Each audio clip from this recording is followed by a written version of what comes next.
Rennes-les-Baines is a complete contrast to the hilltop Rennes-le-Château. Down in the valley, the bridges tie the village together as it wanders along beside the river Salse. And over there is the way down to the church. Before we go into the church, there are things I want to show you in the church entrance porch. This is the memorial to the Abbé Boudet. He was Béranger Saunier's friend. He was priest of this village, and he wrote that curious book, La vraie langue celtique, the true Celtic language. But this cross is rather more intriguing. Remember when we were at the cemetery of Rennes-le-Château, I showed you a very strange cross. Here's that thought-provoking Virgin and Child on the cross yet again, only this time there are yet more puzzles. Domino Viae Rectore.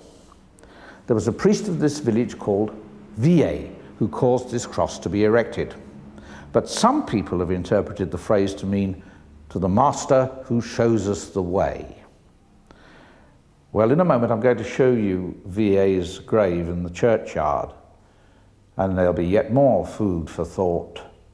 But first, let's go into the church.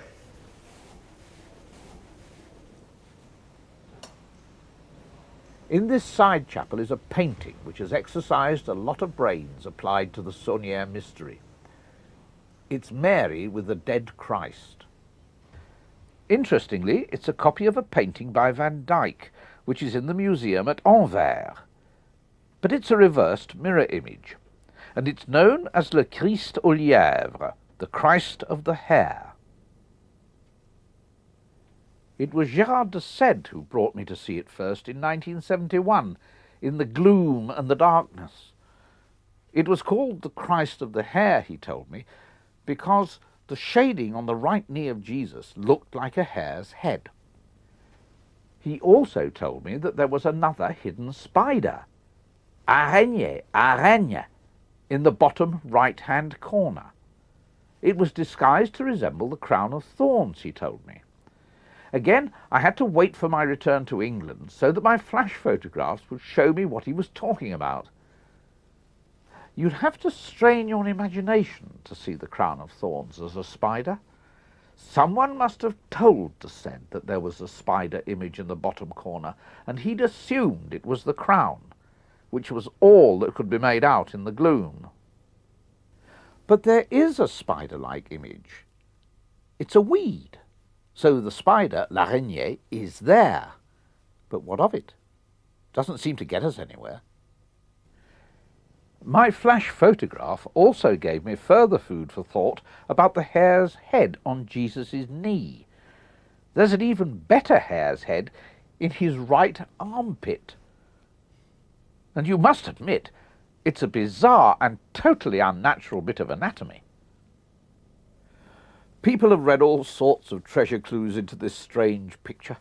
Let me give you just one more for fun. You can see how the arm of the dead Jesus seems to be pointing at the dish. In French, le bras de la mort indique le plateau. Well, on the hillside above the village is a plateau, down which runs a stream called l'homme mort, the dead man. The river splits into two branches. So, is this clue telling us to follow the arm of the stream which climbs up onto the plateau? Some treasure hunters think so. Try it if you like. It's good exercise, and the countryside is beautiful. But there's a lot to see in the cemetery.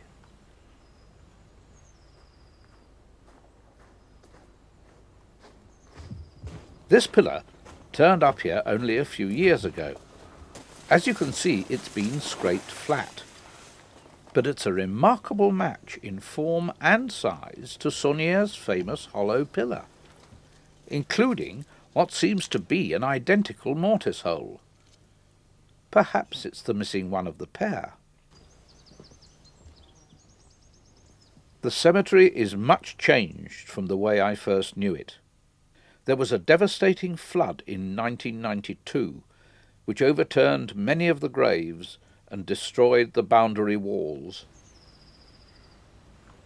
Now it's been restored, and down here is one particularly interesting spot.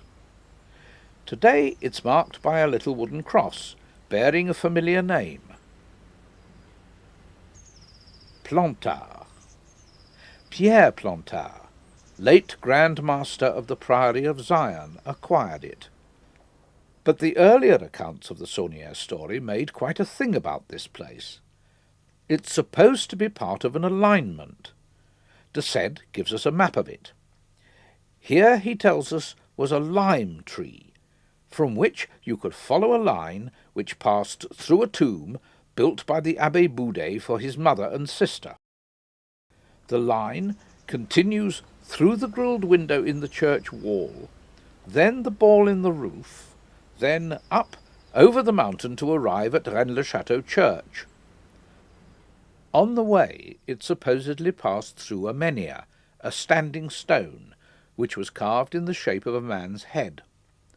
That head was hacked off the ancient stone, by Boudet apparently, and he stuck it into the back wall of his presbytery over here. It's gone now, but here's my old shot of it. It was known as La Tête de Dagobert, the head of Dagobert, the Merovingian king who figures in the parchment decipherments.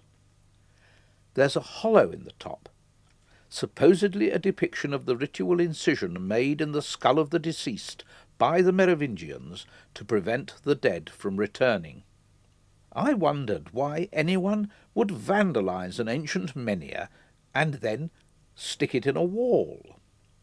A childishly simple answer which I came up with was that it prevented you from seeing the back.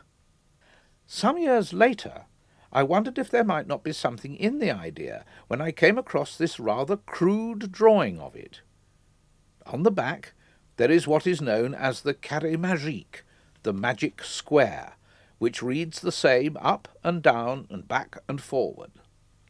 What's additionally curious about this one is that it's in Latin, but written in a form of the Greek alphabet, just like the Et in Arcadia Ego inscription on Marie de Blanchefort's gravestone.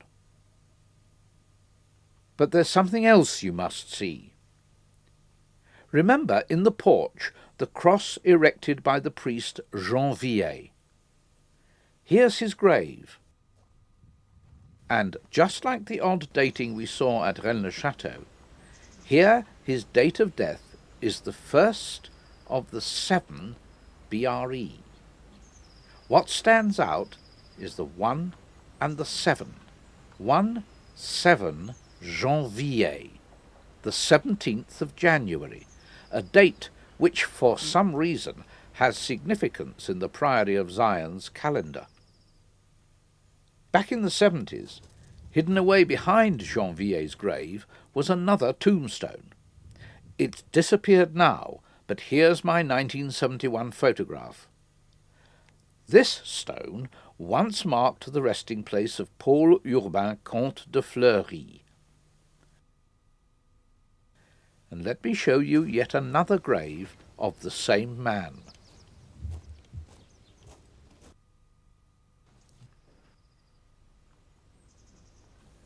Reste transféré, it says, the transferred remains. But curiously, the dates on the 2 stones didn't match. This used to read, Il passe en faisant le bien, he passes in doing good, an echo of the Masonic order of the Chevalier de la Bienfaisance. It was here, on this rock, in 1971, that I found an inscription that was hacked out within a couple of days of my photographing it. E. Calvet, Emma Calvet, was the world-famous opera singer with whom Saunière apparently had a very close friendship. And 1891, of course, is the date of his supposed discovery of the famous treasure.